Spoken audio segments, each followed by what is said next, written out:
시청자 여러분 안녕하십니까? 뉴스앤 이슈 시작합니다. 먼저 오늘의 주요 뉴스부터 보시겠습니다. 미국의 지난달 소비자 물가 상승률이 지난해 같은 달보다 7.7% 올라 우크라이나 전쟁 이후 가장 낮은 수준을 나타냈습니다. 미국의 인플레이션이 예상보다 빠르게 둔화하고 있다는 기대감에 뉴욕 증시는 나스닥이 7% 폭등하며 마감했습니다. 미 물가 상승 둔화 기대와 뉴욕 증시 폭등 영향으로 코스닥과 코스피도 나란히 3%대 급등하며 출발했습니다. 원달러 환율은 30원 급락하며 1,340원대를 오르내리고 있습니다. 윤석열 대통령이 취임 후 처음으로 동남아 순방에 나선 가운데 올해 한미일 정상회담이 열려 북핵 문제 등을 논의할 예정입니다. 조 바이든 미국 대통령과 시진핑 중국 국가주석은 한미일 정상회담 다음 날 첫 대면 정상회담을 열고 최근 북한의 도발과 타이완 문제 등을 논의합니다. 윤 대통령이 MBC 취재진의 전용기 탑승을 제안한 것과 관련해 해외 순방은 국익이 걸린 문제라고 밝혔지만 논란이 커지고 있습니다. 언론계는 언론 탄압이라며 철회를 촉구했고 야당은 대통령실의 결정을 강하게 비판했습니다.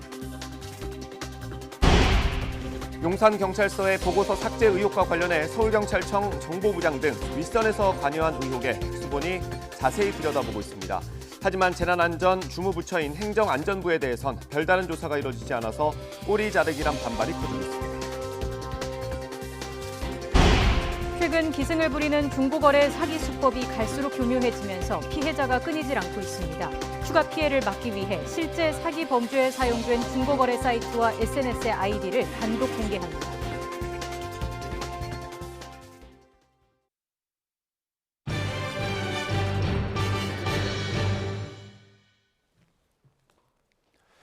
윤석열 대통령이 오늘 아세안 정상회의와 G20 정상회의 참석을 위해서 취임 후 처음으로 동남아 순방에 나섰습니다. 4박 6일 일정 동안 한미일 정상회담과 한미 정상회담이 예정돼 있습니다. 취재기자 연결합니다. 박석영 기자. 네, 용산 대통령실입니다. 네, 윤석열 대통령 지금 캄보디아로 이동 중이죠? 네, 윤 대통령은 동남아 국가연합 아세안 정상회의와 G20 정상회의 참석을 위해 오전 9시 반쯤 전용기를 타고 성남 서울공항을 떠나 이번 순방 첫 방문국인 캄보디아 프놈펜으로 향했습니다. 공항 환송에는 국민의힘 정진석 비상대책위원장, 주호영 원내대표, 그리고 이상민 행정안전부 장관 등이 나왔는데요. 윤 대통령은 이상민 장관이 다가와 목례를 하자 어깨를 두드리며 인사했고 환송 인사들과 악수를 하며 짧은 담소도 나눴습니다. 4박 6일 일정 첫날인 오늘 윤 대통령은 프놈펜에 도착하자마자 곧바로 한 아세안 정상회의에 참석합니다. 이 자리에서 자유와 평화, 번영의 인도태평양 전략과 한 아세안 연대 구상을 발표할 계획입니다. 둘째 날인 내일은 아세안 회원국들과 한중일 3국이 함께하는 아세안 플러스 3 정상회의가 열립니다. 윤 대통령과 기시다 후미오 일본 총리, 리커창 중국 총리가 참석하는데 한중일 정상이 한자리에 모이는 건 지난 2019년 12월 이후 2년 10개월 만입니다. 모레인 13일에는 동아시아 정상회의 EAS에 참석해 영내외 안보 상황에 대해 논의합니다. 아세안 회의를 계기로 모레 한미일 정상회담도 열리는데요. 지난 6월 말 나토 순방 이후 5개월 만에 열리는 두 번째 한미일 정상회담에서는 대북 공조 방안이 중점적으로 다뤄질 거로 예상됩니다. 한미 정상회담도 열릴 예정인데 아직 날짜가 공식적으로 발표되지는 않았습니다. 이 밖에 캄보디아, 태국, 필리핀 등 아세안 회원국과의 양자 정상회담도 예정돼 있습니다. 윤 대통령은 오는 14일에는 인도네시아 발리에서 글로벌 재계 협의체인 B20 서밋에 참석해 기조연설을 하고 15일 G20 정상회의에서는 식량 에너지와 안보, 보건 세션에서 두 차례 발언할 예정입니다. 최근 3연임에 성공한 시진핑 중국 국가주석도 G20에 참석하는데 윤 대통령과 자연스럽게 대면할 기회가 생길지 관심입니다. G20 정상회의는 오는 15일부터 17일까지지만 윤 대통령은 한국에서 네덜란드, 스페인 정상회담 등이 예정돼 있는 만큼 15일 하루만 참석한 뒤 심야에 귀국합니다. 순방에 동행한 김건희 여사는 주최 측이 제공하는 공식 배우자 프로그램에 참석합니다. 앞서 윤 대통령은 약식회견에서 이태원 참사로 인해 순방을 막판까지 고민했지만 국민 경제활동과 이익이 걸린 행사라 가기로 정했다고 설명했습니다. 하지만 그제밤 대통령실이 외교 관련 왜곡 보도 등을 이유로 이번 순방에서 MBC 취재진의 전용기 탑승을 불허한다고 통보해 논란이 커졌습니다. 지금까지 용산 대통령실에서 YTN 박서경입니다. 네, 이번엔 국회로 가보겠습니다. 더불어민주당은 이태원 참사 진상규명을 위한 국정조사를 위해서 여론전에 나서기로 했습니다. 하지만 국민의힘은 신속한 수사가 우선이라면서 여전히 국정조사 참여에 선을 긋고 있습니다. 국회 취재기자 연결합니다. 손효정 기자. 네, 국회입니다. 네, 민주당이 여론전에 나서기로 했다고요. 네, 민주당은 잠시 뒤 낮 12시 반부터 서울 여의도역에서 여당의 이태원 참사 국정조사 참여를 압박하기 위해 범국민 서명 운동을 진행합니다. 이재명 대표 등 주요 당 지도부도 참석할 예정인데 내일부터는 서명 운동을 전국으로 확대한다는 방침입니다. 이 대표는 오늘 아침 회의에서 진실을 찾기 위한 국정조사와 성역 없는 수사를 위한 특검이 필요하다며 국민에게 직접 요청하겠다고 밝혔습니다. 반면 국민의힘은 현 시점에서 국정조사는 수사에 방해가 될 뿐이란 입장을 고수하고 있습니다. 특히 국정조사는 대형 참사를 정쟁화하려는 야당 의도가 있다면서 의심의 눈길을 거두지 않고 있습니다. 당권 주자인 국민의힘 김기현 의원도 SNS에 글을 올려 국정조사보다는 검찰 수사를 받는 이재명 대표의 탄핵이 먼저라고 역공을 펼쳤습니다. 앞서 윤석열 대통령 또한 경찰과 검찰 수사를 통한 진상규명이 먼저라며 부정적인 뜻을 나타냈습니다. 네, 정부 예산안을 놓고도 공방이 치열하죠. 네, 본격 시작된 예산안 심사를 놓고도 여야 갈등이 계속되고 있습니다. 우선 여야는 현 정부에서 신설된 행정안전부 내 경찰국 예산을 둘러싸고 날선 신경전을 주고받고 있습니다. 국회 행정안전위원회 예산소위에서 민주당 소속 의원들이 단독 의결로 경찰국 내년도 예산을 모두 삭감한 겁니다. 이에 국민의힘은 민주당이 수적인 우세를 내세워 안건 처리를 강행했다며 행안위 전체 회의 등 추후 절차에서 다시 논의하겠다고 반발했습니다. 민주당이 수적인 우세를 가지고 절대 다수라고 해서 힘으로 밀어붙이는 것이 지금 예산뿐만이 아니고 그동안의 숱한 그 정책 이슈하고 법안에서도 이미 봐왔습니다. 이에 민주당은 기초연금 감액 조항을 없애는 등 입법 국면에서도 여당에 밀리지 않겠다며 대치를 예고했습니다.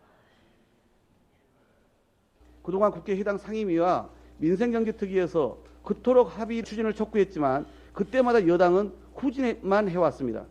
그런 국민의힘이 이번만은 진심이길 기대합니다.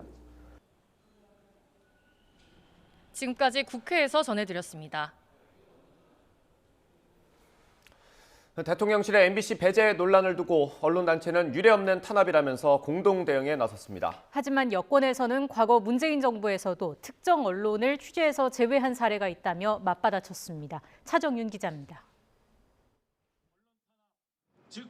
MBC 취재진에 대한 대통령 전용기 탑승 배제 방침에 언론계 5개 단체는 즉각 용산 대통령실 앞으로 향했습니다. 헌정사상 유례없는 탄압이자 언론 폭력이라며 국민 세금으로 운영되는 대통령 전용기를 사유재산처럼 착각하고 있다고 비판했습니다. 대통령 마음에 들면 타도 되고 거슬리면 내려야 하고 이게 21세기 대명천지 대한민국 한복판에서 일어날 수 있는 일입니까? 언론단체는 이번 일을 두고 미국 트럼프 정부의 언론 탄압 사례에 빗댔습니다. 지난 2018년 11월 당시 트럼프 대통령과 기자회견장에서 언성을 높이며 설전을 벌인 CNN 기자가 출입 정지를 당했던 겁니다. That's enough. Put down the mic. I'll tell you what, CNN should be ashamed of itself having you working for them. You are a rude, terrible person. 이에 CNN이 소송을 걸었고 미 연방법원이 언론의 손을 들어준 뒤에야 기자는 9일 만에 백악관으로 돌아올 수 있었습니다. 하지만 여권은 과거 문재인 정부도 똑같이 특정 언론을 취재해서 제외했다고 맞받아쳤습니다. 지난 2018년 10월 판문점에서 열린 남북 고위급 회담 취재 당시 통일부가 조선일보 탈북민 출신 기자를 다른 기자로 바꿔달라 요구했고 결국 풀 취재단에서 배제됐습니다. 이와 관련해 국제언론인협회도 언론의 자유에 대한 중대한 위반이라고 문 전 대통령에게 서한을 보내기도 했습니다. 설령 북측의 요청이 있었다 하더라도 주권 침해라 거절했어야 하는 것이 마땅한데 북한 당국자들의 심기가 불편해질까 지뢰 염려에 자의적으로 탈북 민 기자를 배제시킨 것입니다. 표현의 자유냐, 취재 거부의 자유냐 논란 속에 언론 통제 공방은 이어질 것으로 보입니다. YTN 차정은입니다. 더불어민주당 이재명 대표는 YTN 지분 매각을 통한 민영화에 반대한다는 입장을 분명히 했습니다. 이 대표는 윤석열 정부에서 YTN을 민영화하려는 시도가 시작되고 있다며 국민 삶에 치명적인 위험을 끼치는 민영화를 철저히 막겠다고 밝혔습니다. 이 대표는 공공부문 민영화는 국민이 매우 우려하는 바고 보수 정권 집권 때마다 집요하게 추구했던 사안이라며 민주당은 국민과 손잡고 민영화를 반드시 막을 거라고 강조했습니다. 서영교 최고위원도 정부의 YTN 지분 매각은 직권남용으로 범죄가 될 수 있다며 YTN을 매각해 어디에 넘기려고 하는지 국민은 다 안다고 경고했습니다. 고공행진하던 미국의 인플레이션이 정점을 찍은 것으로 보이는 지난달 물가 지표가 나왔습니다. 7.7% 상승으로 우크라이나 전쟁 이후 가장 낮았습니다. 미 연준의 금리 인상 속도에 숨통이 다소 트일 것이라는 전망이 조심스럽게 나오고 있습니다. 보도에 김상우 기자입니다. 지난달 말 뉴욕의 할로윈데이 거리 행진에서는 기록적인 물가 상승의 고통을 보여주는 퍼포먼스가 등장했습니다. 물가 상승이 어느 정도이길래 그럴까? 올해 미국의 소비자 물가 지수 상승률은 6월에 41년 만에 최대치인 9.1% 올랐고 1, 2월에 7%를 제외하면 모두 8%를 웃도는 역대급입니다. 이로 인해 미 연준은 공격적인 금리 인상을 하는 상태. 그런데 고공행진 중인 인플레이션이 정점을 찍은 것으로 보이는 지표가 나왔습니다. 지난달 소비자 물가 지수가 전년 동월 대비 7.7% 오른 것입니다. 올해 1월 이후 가장 작은 폭의 상승으로 러시아의 우크라이나 침공 이후 가장 낮았고 블룸버그 통신이 집계한 전문가 전망치 7.9%보다 낮은 것입니다. 전월 대비 상승률도 0.4%로 역시 전문가 전망치 0.6%보다 낮았습니다. 변동성이 큰 에너지와 식품을 제외한 근원 소비자 물가 지수 역시 전년 동월 대비 6.3% 올라 40년 만에 최고치였던 지난 9월보다 내려갔습니다. 지표가 이렇게 예상을 밑돌면서 연준이 오는 12월 기준금리를 0.75%포인트가 아닌 0.5%포인트 올릴 것이라는 전망이 많아지는 분위기입니다.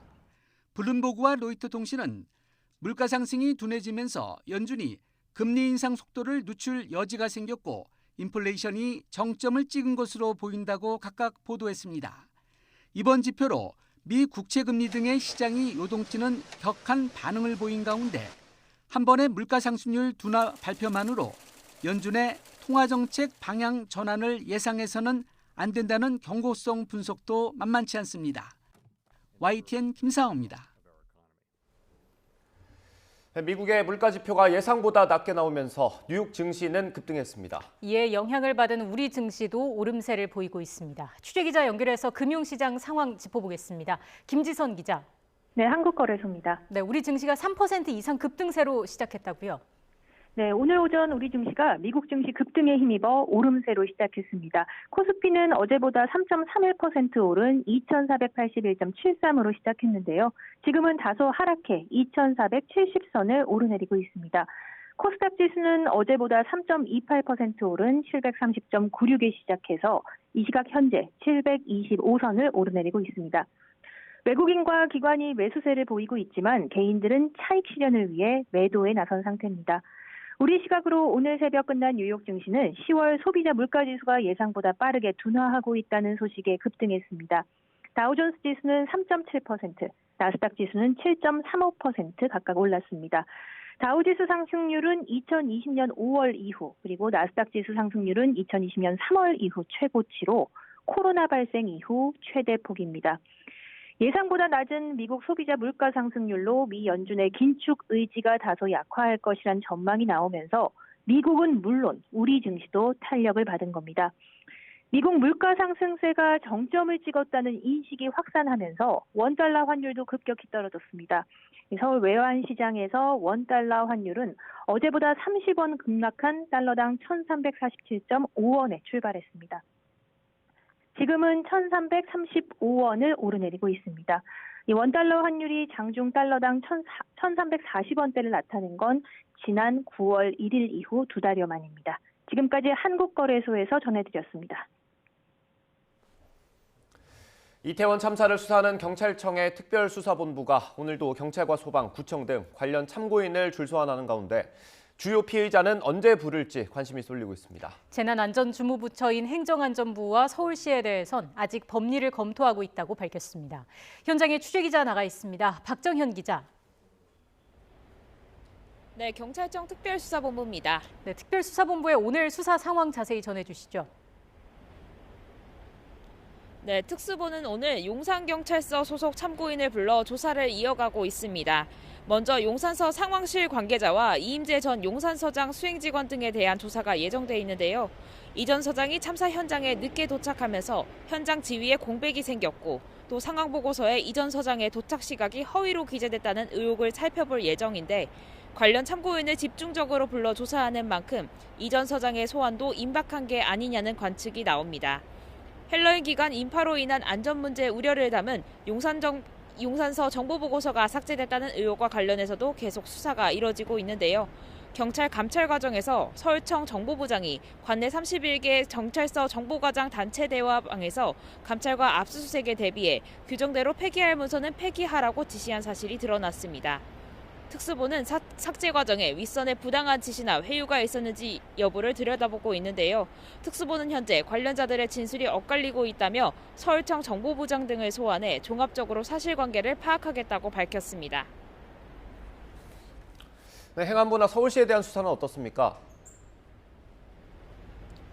네, 앞서 3차례 이뤄진 대대적인 관련기관 압수수색에서 행안부와 서울시는 번번이 빠졌는데요. 특수부는 아직 관련 법리를 검토하는 단계라며 형사 책임을 지을 수 있는지를 확인하기 위해 계속 관련 법령을 들여다보고 있다고 설명했습니다. 그러나 재난안전주무부처인 행정안전부나 서울시가 빠진 것을 두고 특수본 수사가 참사를 둘러싼 윗선의 책임을 제대로 겨냥하지 못하고 있다는 비판도 나옵니다. 이런 가운데 특수본은 이태원역 지하철 무정차 통과와 관련해 경찰과 진실 공방을 벌이고 있는 이태원역 역장 휴대전화에 대한 포렌식 작업도 진행하고 있다고 밝혔습니다. 어제 출금 조치가 내려진 해밀턴 호텔 대표이사는 용산구청과 6차 교육도 불거졌는데요. 특수부는 불법 증축으로 참사 피해가 커졌는지 연관성을 먼저 살펴본 뒤 유착이 확인될 경우 필요한 조치를 할 예정이라고 설명했습니다. 서울종합방재센터 소속 직원들도 참고인 조사를 받고 있습니다. 특수부는 소방이 앞서 2차례 있던 경찰 공조 대응에 응하지 않았다는 의혹과 관련해 119 신고 접수 처리 절차 등을 확인하고 있습니다. 지금까지 경찰청 특별수사본부에서 YTN 박정현입니다. 참사 당일 의령군의 초청을 받아서 공식 행사에 방문했다던 박희영 용산구청장이 당일 행적에 대해서 급하게 말을 바꿨습니다. 구청 측이 참사 당일에 운영했다던 상황실은 사실상 당직실의 개념이었던 것으로 밝혀졌고 참사 이후에 뒤늦게 설치한 상황실은 부실 대응 의혹이 일고 있습니다. 자세한 소식 현장에 나가 있는 취재기자 연결해서 알아보겠습니다. 김다현 기자. 네, 서울 용산구청에 나와 있습니다. 박희영 용산구청장이 참사 이후에 뚜렷한 행보를 보이지 않고 있죠. 네, 취재진은 박희영 구청장을 만나기 위해 청사와 자택을 수차례 방문했지만 결국 만날 수 없었습니다. 구청 관계자는 박 구청장이 사태 수습을 위해 청사 내에서 생활하고 있어 당분간 만나기 어려울 거라고 설명했는데요.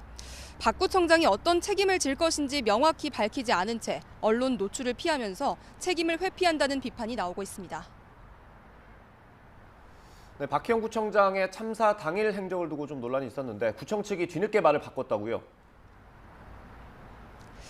네, 박 구청장 측은 참사 당일 저녁 8시 20분쯤 퀴논길을 통해 귀가하면서 참사 현장 인근을 둘러봤다던 설명을 뒤집었습니다. 박 구청장이 참사 장소와 500m 넘게 떨어진 앤틱 가구 거리를 통해 곧장 집으로 갔다는 건데요. 기본소득당도 보도자료를 내고 용산구청이 재난 상황에 대응하기 위해 이태원 참사 전부터 설치했다던 상황실이 사실상 존재하지 않았다고 지적했습니다. 구청 측이 상황실이라고 주장했던 곳은 당직실이었고 당일 당직자 8명은 자신들이 상황실 근무 중이었던 것조차 인지하지 못했다는 설명입니다. 이에 대해 구청 측은 상황실과 당직실이라는 용어를 혼용하면서 오해가 생긴 거라며 참사 이후에 재난대책 상황실을 운영했다고 해명했습니다.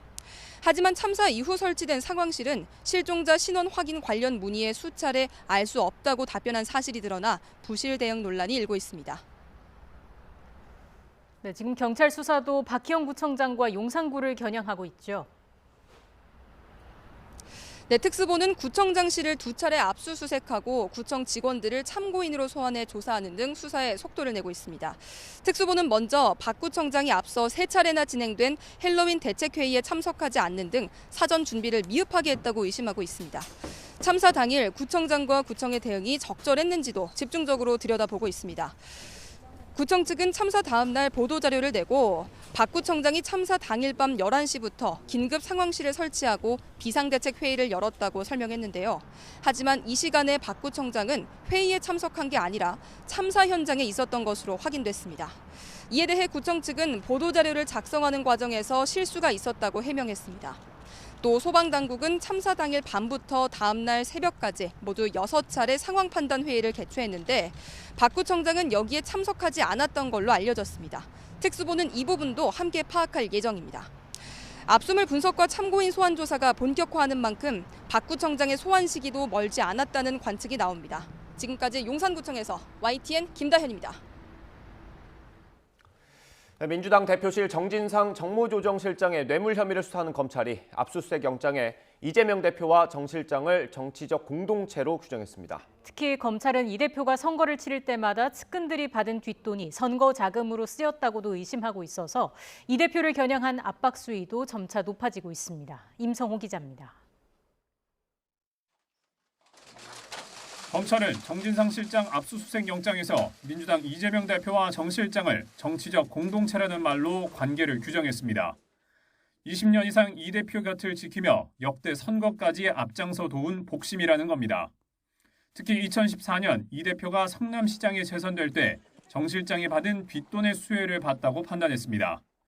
대장동 일당인 남욱 변호사가 정 실장과 유동규 전 본부장이 제공한 특혜로 위례 신도시 개발 사업자가 된 이후 정 실장에게 건넨 비자금 4억 원이 불법 선거자금으로 쓰였다고 적은 겁니다. 다만 이번에 적용한 범죄 혐의에선 빠졌는데 당장 정치자금법 위반을 적용하기엔 공소시효 7년이 지났기 때문으로 보입니다. 이 때문에 검찰은 향후 정 실장 소환 조사에서 4억 원의 용처와 추가 정치자금 수수 여부를 집중적으로 추궁할 것으로 보입니다. 검찰은 또 정 실장이 김용 부원장, 유동규 전 본부장과 함께 대장동 민간업자 지분 일부를 받기로 했다고 언급하면서 대장동 일당과의 유착관계를 부각했습니다. 검찰은 앞서 불법 정치자금 수수 혐의로 재판에 넘긴 김용 부원장 공소장에서도 정 실장과 대장동 일당의 유착관계를 강조했습니다. 김 부원장과 정 실장 등이 이 대표가 성남시장에 당선된 2010년 이후 지속해서 금품과 선거 지원, 사업상 특혜를 주고받았다고 분명히 한 겁니다. 이 같은 유착의 정점에 이재명 대표가 자리했을 거란 의심도 숨기지 않았습니다. 성남 도계공 추가 이익 제한 등 이익 극대화를 위한 대장동 일당의 요구사항을 정 실장을 통해 성남시장이던 이 대표가 전달받았고 이후 성남시 정책에 반영됐다고 적시한 것으로 전해졌습니다. 다만 이재명 대표가 의도적으로 대장동 일당의 특혜를 주려 하거나 업무상 비밀을 흘려준 정황은 아직 확인된 게 없습니다. 그런 만큼 검찰은 정진상 실장 소환을 비롯한 향후 수사에서 이 대표의 대장동 사업 관여도를 규명하는 데 주력할 것으로 보입니다. YTN 임성호입니다. 서해 공무원 피격 사건으로 구속된 김홍희 전 해양경찰청장이 구속 적부심을 통해 석방됩니다. 서울중앙지방법원은 오늘 보증금 1억 원 납입과 주거지 거주 등의 지정 조건을 달아서 김 전 청장이 청구한 구속 적부심을 인용했습니다. 재판부는 김 전 청장이 범죄 증거를 인멸할 염려가 있다고 보기는 어렵다며 불구속 수사 주장을 받아들인 걸로 전해졌습니다. 김 전 청장은 재작년 9월 해양수산부 공무원 고 이대준 씨 실종 당시 수색과 실종 경위 조사 등을 지휘한 책임자로 청와대 국가안보실 방침에 맞춰서 자진 월북을 단정하는 수사 결과를 발표한 혐의로 지난달 22일 구속됐습니다.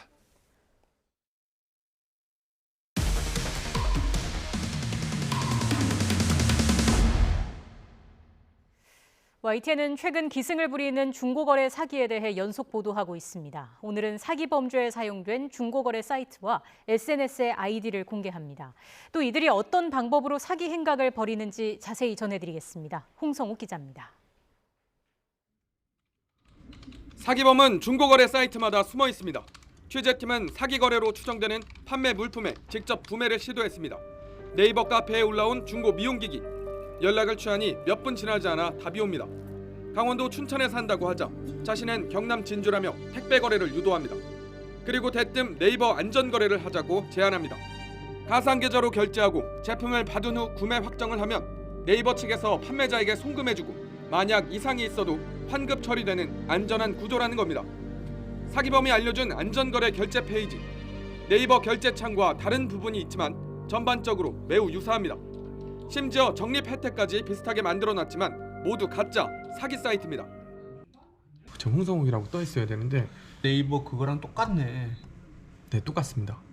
이게 안전거래를 하면은 이제 네이버 담당자가 제가 만약 입금을 하면은 그 네이버 담당자가 일단 돈을 들고 있고 제가 물건을 받은 뒤에 이제 그 담당자가 판매자한테 돈을 보내주는 시스템이라고 하셨어요. 이후 돈을 이체하면 수수료를 입금하지 않았다며 추가 금액을 요구하고 가상 계좌에 일정 금액이 채워지지 않으면 환불이 어렵다며 다시 입금할 것을 요구합니다. 사기를 의심하면 잠적하고 때로는 피해자를 농락하기도 합니다. YTN은 사기 범죄에 사용된 은행 계좌에 이어 사기범들이 중고거래 사이트에서 사용한 아이디를 공개합니다. 네이버 중고나라와 카카오톡, 번개장터, 당근마켓까지 이들은 수십 개 아이디와 계좌를 번갈아가며 사용하며 쉬지 않고 범죄를 이어가고 있습니다. 문제는 사기 거래에 사용된 인터넷 아이디를 바로 중지시키지 못하고 은행 계좌 역시 정지하지 못한다는 것. 현행법상 특정 계좌가 범죄에 사용된 것으로 드러나면 지급 정지가 가능하지만 어디까지나 보이스피싱 범죄에 한정됩니다. 중고거래 사기 피해자가 계좌 지급 정지를 청구하려면 다수의 피해자 신고가 이어지거나 수개월 민사소송을 거쳐야 하는 게 현실입니다. 은행이나 경찰이나 전부 지급 정지는 보이스피싱만 된다. 이것도 똑같은 사기인데 전자상거래는 안 된다. 그러면은 과연 전자상거래는 누가 처벌을 할 거며 어떻게 피해자를 지킬 수 있을 것인지에 대해서 의문이 들었습니다. 단순 개인 간 물품 거래 문제로 여겨 대책 마련에 손을 놓고 있는 사이 중고거래 사기는 더욱 조직적이고 치밀하게 진화하고 있습니다. YTN 홍서욱입니다. 서울시 SH의 청년주택 서류심사 대상자 명단이 공식 발표 전에 외부로 유출됐다는 보도, 석 달 전에 저희가 단독으로 전해드렸습니다. 당시 공사 측은 불법 해킹으로 추정된다고 주장했지만 명단을 인터넷에 올린 작성자는 손쉽게 검색만 하면 그냥 나오는 자료라고 반박하고 있습니다. 황보혜경 기자입니다. 지난 8월 YTN이 단독 보도한 SH 서울주택도시공사 청년주택 문서 유출 사건. 수백 대 1에 달할 만큼 치열했던 서류심사 대상자 명단이 공식 발표 전 인터넷 포털 카페에 올라와 논란이 일었습니다. 당시 공사 측은 외부인이 내부 관리자 페이지를 불법 해킹한 거로 보인다면서 명단을 다른 사이트에 옮긴 작성자에 대한 법적 조치까지 예고했습니다. 그런데 작성자 말은 다릅니다. 단순한 인터넷 검색만으로도 내부망 접근이 가능했다며 반박하고 있습니다. 작성자가 제공한 검색 시연 영상입니다. 지난해 9월에 뜬 SH 신혼부부 임대주택 공고명을 구글에 검색하니 서울주택도시공사 사이트가 나옵니다. 사이트를 클릭하자 공사 각 부서에서 공고문을 올려둔 페이지로 넘어갑니다. 너무나도 쉽게 내부 서버 자료관리 화면으로 들어갈 수 있는 겁니다. 현재는 보안이 강화돼 검색해도 나오지 않습니다. 이 작성자는 YTN 취재진에게 구글에서 임대주택 관련 정보를 찾다가 내부 관리자 페이지로 접속됐다며 해킹이 아니라고 부인했습니다. 공사 측에도 해당 영상을 보냈지만 오히려 증거로 제출해 정보통신망법 위반 혐의로 검찰에 송치됐다고 호소했습니다. 아이디 비밀번호를 입력하는 절차를 생략하고 바로 관리자 페이지로 접근을 가능했었고 URL 변경만으로도 상세 페이지까지 볼 수 있었던 그런 상황. 해킹에 대한 접근 지식 이런 것들에 대해서 공부를 해본 적도 없고 개발자도 아니고. 공사 측이 이른바 구글링으로 내부망에 접속할 수 있게 허술하게 관리하곤 개인에게 책임을 떠넘긴 것 아니냐는 지적도 나옵니다. 검색 엔진 수집을 사이트에서 막지 않은 것이고 최소 아이디 패스워드 기반의 접근 통제를 해야 하는데 이마저도 하지 않은 것으로 보입니다. 그래서 문서 다운로드까지 가능했던 상황으로 시연 영상이 사실이라면 보안 수준이 매우 낮았던 걸로 판단합니다. 이에 대해 공사 측은 현재는 내부 서버에 무단 침입할 수 없게 보안을 강화했다고 밝혔습니다. 그러면서 불법 해킹 여부를 아직 단정지을 수는 없다며 수사기관 판단을 기다리고 있다고 덧붙였습니다. SH공사 고소장을 접수받아 수사에 나섰던 관할 경찰서는 구체적인 송치 사유를 묻는 취재진 질문에 입장을 밝히지 않았습니다. YTN 황보혜경입니다.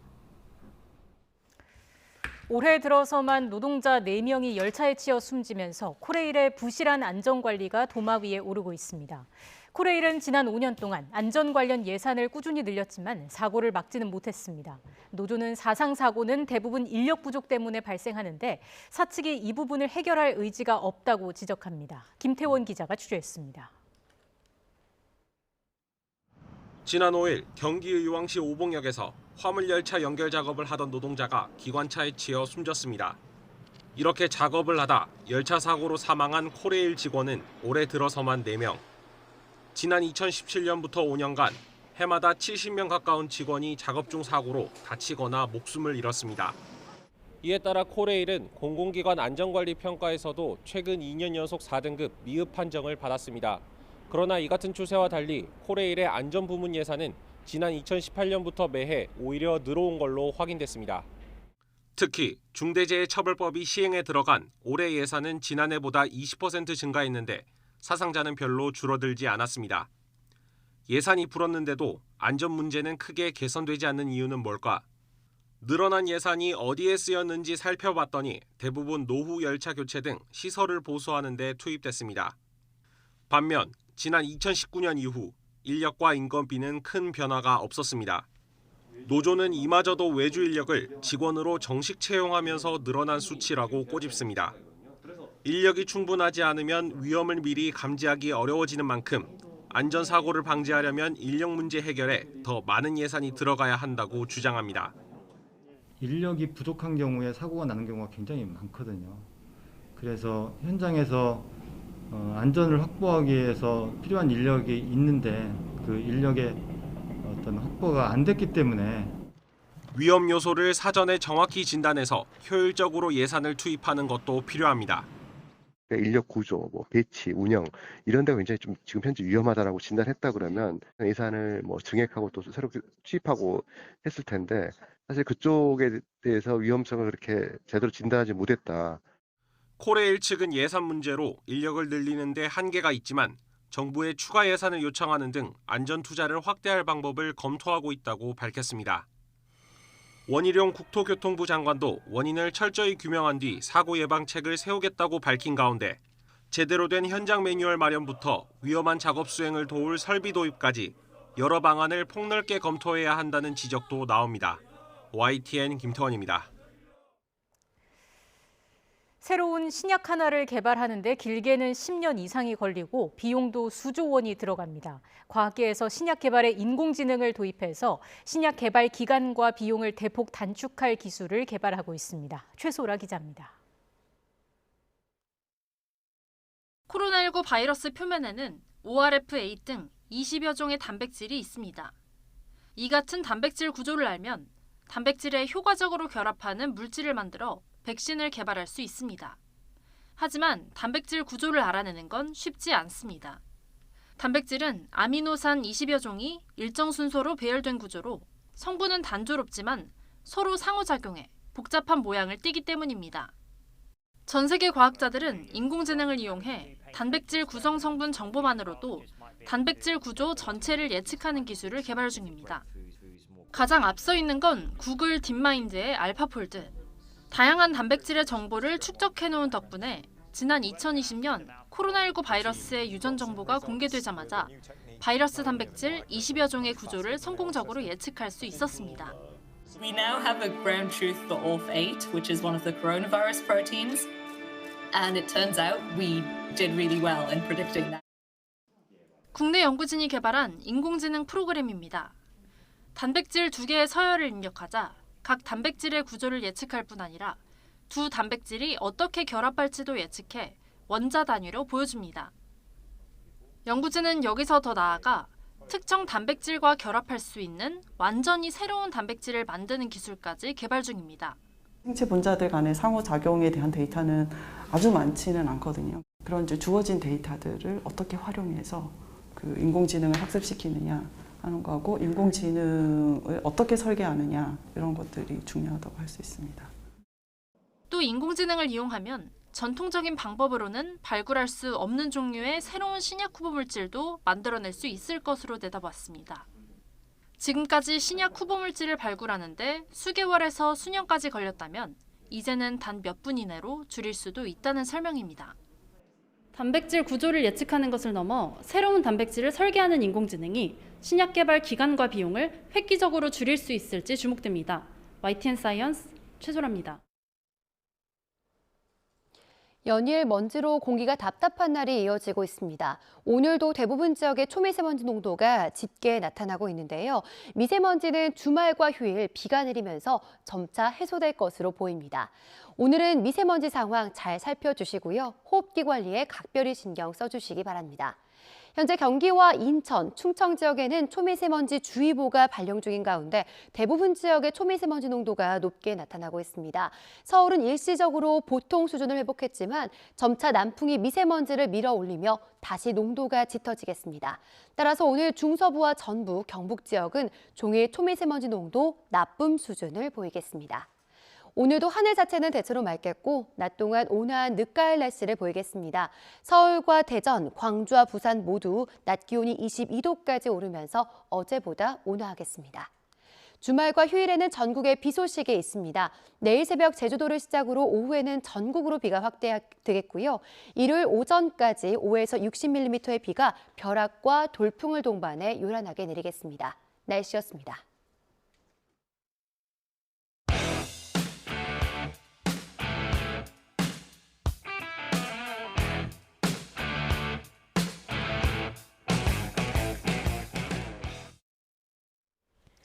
오늘의 정치권 이슈 짚어보겠습니다. 최창열 용인대 교수, 김근식 경남대 교수 두 분 나오셨습니다. 어서 오십시오. 안녕하십니까. 네, 윤석열 대통령이 오늘 동남아 순방을 떠났습니다. 한미일 정상회담도 있고요. 한미 정상회담도 예정이 돼 있습니다. 여러 논란이 있지만 일단 이 순방의 의미를 한번 좀 짚어주시겠습니까, 교수님? 지금 아세안 플러스 3 정상회담하고 이제 G20 정상회의를 가는데요. 비슷한 시기에 방콕에서는 또 에이펙 정상회담도 열립니다. 대통령이 에이펙 정상회담은 참가하지 않습니다만 한덕수 총리가 가는 걸로 제가 알고 있고요. 예. 그래서 아마 이번에 열리는 이 동남아에서의 이렇게 다자무대 정상회의에 가서 가장 큰 것은 북핵 문제에 대한 한미일 공조가 제일 중요하겠죠. 예. 지금 북핵 상황이 뭐 예전과는 전혀 본질적으로 다른 게임 체인저 상황이 돼 있기 때문에 북한의 잇따른 도발에 대해서 우리 한미일 그리고 또 아세안과 함께 어떤 공조를 할 수 있을지 아마 단호한 대응에 대한 그 협력 의지를 이끌어내는 데 큰 도움이 될 것 같고요. 두 번째로는 대통령도 이야기를 했지만 인도태평양 전략을 이번에 발표할 계획입니다. 네. 그러니까 지금 최근에 와서 미국과 중국의 전략적 패권 경쟁이 지속이 되면서 미국에서는 인도태평양 전략이 굉장히 중요한 대외 전략이 하나가 돼 있고 네. 일본이나 호주 같은 경우는 이미 자국 차원에서 인태 전략을 다 발표한 바가 있습니다. 우리 한국만 아직 인태 전략이 만들어지지 않았기 때문에 이번에 아마 아세안 플러스 3하고 G20에 가서 대통령이 공식적으로 인태 전략을 발표하면서 미국과 중국 사이의 이 패권 경쟁의 틈바구니 속에서 우리 한국이 인도태평양에 대해서 어떤 식의 큰 그림을 그릴지 아마 제시할 것으로 보입니다. 예, 이번 순방 외교 이렇게 중요한 의미를 가졌는데 문제는 출발하기도 전부터 논란이 불거졌습니다. 대통령실이 MBC 취재진을 전용기에 태우지 않기로 하면서 논란이 생긴 건데 대통령실도 이런 논란을 예상하지는 못했을까요? 어떻습니까? 예상을 못했다면 이해하기 어려운 거죠. 지금 특정 언론사를 이제 그 전용기에 태우지 않겠다는 네. 얘기잖아요. 근데 지금 이제 앞서 말씀하신 것처럼 워낙 중요한 이제 회의에 참석을 하는 거예요. 아세안 회의도 그렇고, 예. G20도 그렇고 말이죠. 게다가 지금 미중일이 다 모여요, 발리에. 이번에 다 어쨌든 모여서 이게 북핵을 둘러싸고 다 이해관계가 다르단 말이에요. 네. 중국도 참석하고 그러기 때문에. 그래서 어느 때보다 중요한 이런 이제 회의인데 한미 동맹을 또 확인하는 길도 되고 말이죠. 근데 지금 출발 전부터 지금 이 논란이 지금 국내 정치에서 많이 증폭되고 있단 말이에요. 네. 그럼 제일 우려스러운 게 국가 원수가 해외 순방 중에 국내 정치가 너무 공방으로 치다 그러면은 이건 별로 바람직한 건 아니거든요. 근데 그런 경우가 많이 있었어요. 그 지난번 이제 순방 때 뭐 이른바 이제 그 뭐 비속어 논란도 있었고 말이죠. 예. 그래서 그 연장인데 지금 이걸 다시 상기시키는 효과가 생긴 거 아니겠어요? 네. 게다가 지금 이거는 뭐 지금 언론 관련 유관 단체들이 지금 뭐 거의 뭐 성향과 관계없이 비판적으로 나올 수밖에 없는 상황 아니겠어요? 저는 그래서 얘기를 좀 하겠습니다만 이 전용기라는 공간이 마치 사적 소유처럼 인식되는 그런 게 느껴진다고요. 네. 이 기자들도 다 그 돈을 내고 타는 거란 말이에요. 네. 비행기 싹을 내고 타는 거고 마치 어떤 내 소유물인데 너 타지 마 이렇게 들려서 물론 그 특정 언론사 MBC가 정부에 대단히 비판적인 보도를 하는 거 저도 알고 있습니다. 어떤 때는 저렇게까지 보도를 해야 되나라고 느낄 때도 있어요. 근데 뭐 언론사의 이건 뭐 자신들의 그 생각이니까 네. 그런 뭐 악의적인 비판 보도라든지 뭐 그렇게 느낄 수가 있겠죠. 정권의 차원에서 또 오보라든지 이런 것들에 대해서는 나름 그 절차가 좀 있잖아요. 네. 중재를 요청한다든지 반론 뭐 저기 게재를 요구한다든지 뭐 이런 게 있는 건데 그거를 가지고 이렇게 약간 감정적으로 대응하는 것처럼 보이는 건 아니겠어요. 물론 뭐 취재 제한은 아니라고 합니다만 취재가 제한될 수밖에 없을 것 같아요. 왜냐하면 전용기 안에서 간담회도 하잖아요. 간담회는 취재 못할 거 아닙니까? 뭐 발리나 뭐 저기 푸놈펜 가가지고 이제 민항기 먼저 도착했다 그러니까 그건 뭐 취재할 수 있겠죠.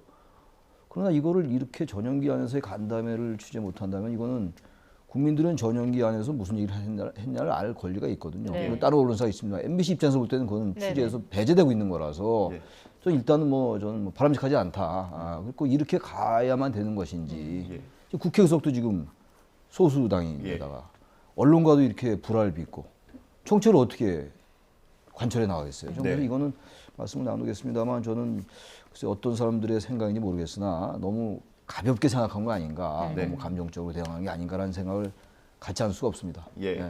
어떤 생각인지 누구의 생각인지 모르겠다고 하셨는데 좀 알려주시면 좋겠습니다. 저는 대통령 본인의 의지나 생각이라고 생각하지는 않고 싶습니다. 일단 뭐 우선적으로 제가 그 대통령실에서 어떻게 이런 결정이 나왔는지는 모르겠습니다만 대통령의 생각이 아닌데 만약에 참모들이 이런 걸 건의해서 나온 결정이라면 정말 대통령을 잘못 보좌하고 있는 것이죠. 특히나 이 관련돼서 만약에 참모가 했다고 한다면 이 업무 영역에 관련된 참모가 바로 이제 김은혜 홍보수석 아닙니까? 그러면 김은혜 홍보수석 같은 경우는 이런 건의나 이런 내용이 결정되는데 관여하기보다는 그 상임위원회 출석해서 그런 부적절한 필담하는 시간에 차라리 이런 것들을 대통령을 잘 보좌하는 게 필요하다는 말씀을 드리고요. 대통령이 결정한 게 아니라고 저는 생각하고 싶습니다만 만약 대통령이 의지라 하더라도 참모들이 할 일은 그걸 설득을 해서 토론을 하는 게 필요한 겁니다. 이게 아무도 도움이 되지 않습니다. 대통령께도 도움이 안 되고 정부에도 도움이 안 되고 국익에도 도움이 안 된다는 이야기를 참모들이라도 해줘야 저는 마땅한 것이라고 생각이 들고요. 만약에 참모 차원에서 대통령의 어떤 의지에 대해서 설득이 안 된다고 한다면 그 다음에 할 수 있는 건 당입니다. 그러면 집권 여당인 국민의힘에서라도 이야기를 건의를 드리고 아니면 잘못된 건 잘못됐다고 이야기를 해줘야 되는 것이죠. 그러나 국민의힘도 보니까 뭐 지도부라든지 몇몇 이른바 핵관이라고 불리는 분들은 다 옹호하고 있는데 저는 개인적으로 저도 국민의힘 소속 당협위원장을 맡고 있습니다만 저는 이건 대통령께서나 아니면 대통령께서 부적절한 결정을 한 거라고 생각합니다. 득이 없는 거예요. 첫 번째가 뭐냐면 MBC에 대해서 MBC가 지난 9월 달에 이 뉴욕의 발언을 가지고 의도적인 정치적인 성향을 가지고 이른바 자막을 미리 집어넣어서 국민들로 하여금 그런 방향으로 들리게 확증 편향 효과를 노리고 했던 건 저는 분명히 조작이라고 생각을 합니다. 근데 그것은 그것대로 지금 그 국민의힘 차원에서 고발이 돼 있어요. 그 법적 조치를 하면 되는 겁니다. 그리고 언론중재위에 제소를 하면 되는 거예요. 그 사건은 그 사건인 것이죠. 그리고 그것이 아닌 지금의 새로운 동남아 순방을 하는데 그 사건을 다시 상기시켜서 소환할 이유가 뭐가 있습니까? 그리고 MBC가 그 거짓 보도, 가짜 보도 또는 오보를 많이 하고 굉장히 편향적인 생각을 가지고 한다는 것을 국민들이 대부분 알고 있습니다. 그래서 YTN보다 훨씬 시청률이 낮은 거 아니겠습니까? 그런 건 국민들이 판단하면 되는 문제예요. 그런데 괜히 그런 MBC를 그냥 내버려 두면 스스로 국민 속에서 도태가 될 수밖에 없는데 그걸 괜히 MBC를 지목해서 이게 사건이 커지면은 MBC를 키워주는 효과가 있는 겁니다.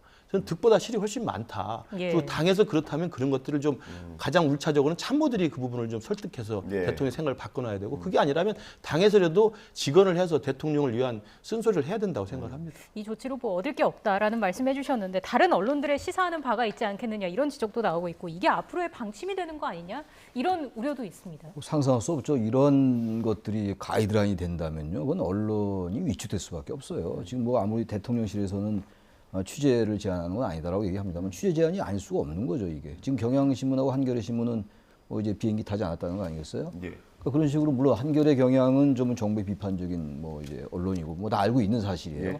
그렇다 하더라도 이건 언론 전체의 문제라고 생각해요.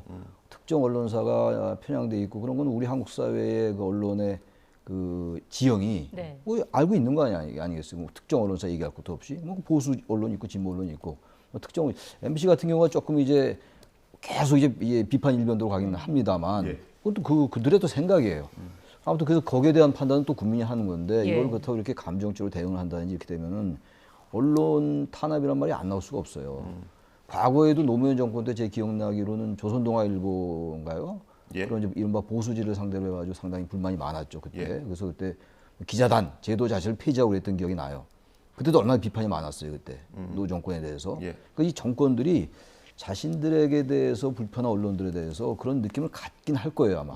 대단히 불편할 거 아니겠어요. 뭔가 정권에 대한 홍보도 안 되고 굳이 그렇게까지 할 필요가 없는데 수위를 높여서 비판하다 이런 것들이 있을 수 있어요. 근데 그거는 정권의 그 숙명이에요. 그럼 비판에 대해서 또 거기에 대해서 또 반박을 또 하고 정권은 비판받으려고 있는 거예요. 우리 야당은 잘 비판 안 하잖아요. 왜? 야당이 잘해서가 아니에요. 야당은 여러 가지 정치적 자원이나 리소스를 가지고 있지 않거든요. 그래서 여야를 같이 비판할 때 하더라도 여당에 대해서 권력에 대한 비판을 하는 게 언론의 임무란 말이죠. 근데 언론이 과도하게 이제 어떤 특정한 의도를 가지고 비판하는 건 맞지 않죠. 언론의 길과는 이제 어긋나긴 합니다만 그렇다고 그렇게 하더라도 그거를 비행기를 안 태운다? 그러니까 이 명분이 없어져요. 그럼요. 대통령실이 MBC에 대해서 상당히 이제 여러 비판을 했잖아요. 그 비판한 게 그 명분을 잃게 된다고요. 그럼 다른 보다 큰 레벨을 가지고 언론사에 항의를 하고 압박을 가해야지 이렇게 비행기를 안 태우는 건 마치 비유가 맞는지 모르겠습니다. 너 마음에 안 드니까 내 차 안 태워줘 이렇게 느껴질 수 있잖아요. 일반 국민이 볼 때. 국민 정서의 문제거든요. 왜 이렇게 자초하는지 모르겠어요. 언론과도 이런 걸 자초해서 다른 언론들 아니 같은 언론이 볼 때 이게 좀 이상하지 않아요? 저는 언론인은 아닙니다만. 저는 이제 그 MBC에 대해서 탑승을 배제한 것은 이제 득보다 실이 많은 정무적 차원에서도 잘못된 선택이라고 보고 또 대통령의 지지율이나 집권 여당의 국정 운영에도 전혀 도움이 안 된 거라고 보는 의미에서 부적절하고도 보는데 MBC가 이걸 언론 탄압이라고 말하는 것은 제가 볼 때 자격은 없다고 생각합니다. 그러니까 다른 언론 단체나 다른 언론사가 이 부분에 대해서 이 취재를 좀 제한하는 것이니까 문제가 있다고 지적하는 건 뭐 귀담아 들을 수 있습니다만 MBC가 마치 언론 탄압을 받는 식의 어떤 피해자 코스프레 하는 건 저는 맞지 않다고 국민들이 생각할 거라고 봐요.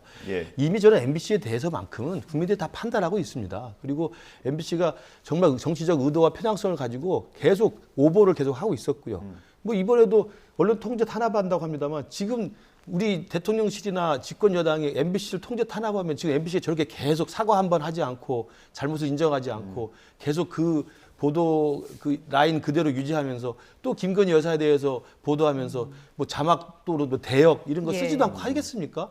통제가 안 된다는 걸 오히려 반증하고 있는 게 지금 MBC의 현실입니다. 그렇기 때문에 저는 MBC에 대해서 언론 통제를 한다, 언론 탄압을 한다는 이야기는 MBC 스스로 할 이야기는 절대 자격이 없다라고 분명히 말씀드리고요. 그럼에도 불구하고 최 교수님 말씀대로 MBC에 대한 판단은 국민들이 다 냉정하게 합리적으로 판단하기 때문에 굳이 대통령실이 나서서 저렇게까지 감정적으로 그리고 어떻게 보면 좀 좁아 보이잖아요. 이런 식의 대응을 하는 것은 정치적으로 도움이 되지 않는다는 말씀 드립니다. 이게 대통령실 입장에서 봤을 때도 뭐 만약에 MBC의 보도가 가짜 뉴스고 편향됐다라고 판단을 하면 이걸 법적으로 이건 오보입니다라는 공인을 받는 게 더 이득이지 않습니까? 그걸 이제 여러 가지 저는 그 제도적 노력을 했을 거라고 생각합니다. 언론중재원회 제소할 수 있고요. 그리고 국민의힘에서 지금 지난번 이른바 그 뉴욕 발언 조작 보도 이후에 그 국민의힘 차원에서 고발이 돼 있어요. 그러니까 명예훼손으로 지금 고발이 돼 있는 것으로 제가 알고 있습니다. 그러면 이제 고소 고발이 돼 있기 때문에 사법 조치가 되겠죠. 그건 그것대로 진행이 될 거라고 생각이 들고요. 그리고 무엇보다도 민주주의 사회에서 언론이라는 기구는 언론 스스로의 자율성을 가지고 움직이지만 결국 소비자가 또 있는 것이기 때문에 국민들이 봤을 때 MBC가 지나치게 편향적이고 의도적이고 가짜뉴스와 오보 투성이다라고 생각을 하는 순간 MBC는 그 언론 기관으로서의 신뢰성 자체가 추락하게 돼 있고 저는 그런 지금 상황에 처해 있다고 저는 믿고 있습니다. 그렇기 때문에 오히려 정권 차원에서는 MBC가 부담스럽고 기분 나쁘고 좀 불편하긴 하지만 그냥 내버려두는 선의의 무시 전략이 오히려 언론에 대해서도 빌미를 주지 않으면서 MBC 스스로의 어떤 신뢰성을 이렇게 스스로 추락하는 것을 그냥 우리가 지켜보는 저는 그 방법이 오히려 전 적절한 방법이라고 생각합니다. 이번 이슈가 이번 중요한 외교 일정, 그 순방 성과 이걸 또 다 뒤덮어버리지는 않을지. 그럴 가능성을 배제할 수 없을 것 같아요. 그야말로 윤 대통령 말씀 따나 국익이 걸려 있는 건데 해외 순방이라는 게. 그래서 국민의 세금을 들이면서 하는 거라고 대통령도 말씀하셨는데 이 출발 전부터 이제 이 논란이 있고 또 언론이 이걸 안 다룰 수가 없을 거 아니겠어요. 예. 그러면 또 이게 자꾸만 확대 재생산이 될 가능성이 높아 보여요. 이게. 그럼 수위가 높아질 것이고.